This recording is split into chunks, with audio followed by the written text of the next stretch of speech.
Jack. Hi, Wolf. There are indications we may not have been told the truth about what happened on September 11, 2001.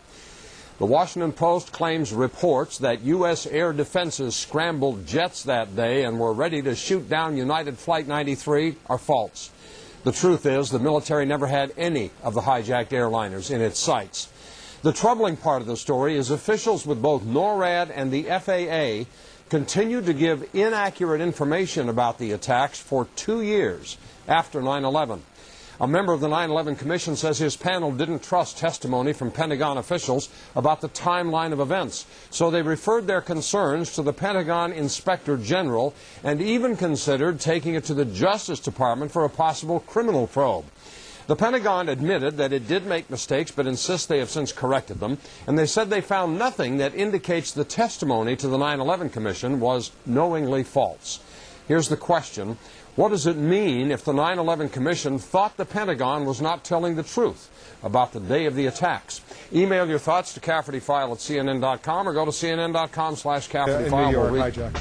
Thanks, Wolf. Hi. A member of the 9/11 Commission says that the Commission didn't trust some of the testimony from Pentagon officials about the timeline of events on that fateful day, September 11th. The question we asked is, what does it mean if the 9/11 Commission thought the Pentagon wasn't telling the truth?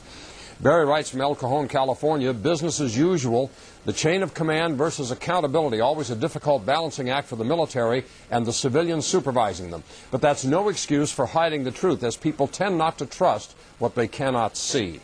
Gail in Front Royal, Virginia, it means the Pentagon stole the true extent of the heroism shown on Flight 93 from those amazing people just to cover their butts. If we knew our military never had any of those airlines in their sights on 9/11, we might think the Pentagon's leadership is incompetent. Mark in Massachusetts, it means the Pentagon believed it could lie and get away with it as long as the Republicans control all three branches of government. They were right. November can't come soon enough. Marie in Bartlett, Illinois, the 9/11 Commission failed. If they mulled criminal charges because they doubted the veracity of testimony from Pentagon personnel, why did they stop at that? And why say so now? If persons are suspected of lying, they must be brought up on charges and found either guilty or innocent.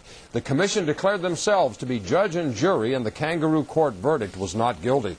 Paul in Rockville, Maryland, I think it means someone on the 9/11 Commission actually bothered to read the report. The fact that Henry Kissinger and George Mitchell both took the job and then quit should have been a tip-off to how big a can of worms they were opening. And finally, James in Newton, Missouri writes, it simply means that Congress and you, Jack, are all being paid by corporate America to fake indignation about things that nobody will do anything about. Wolf?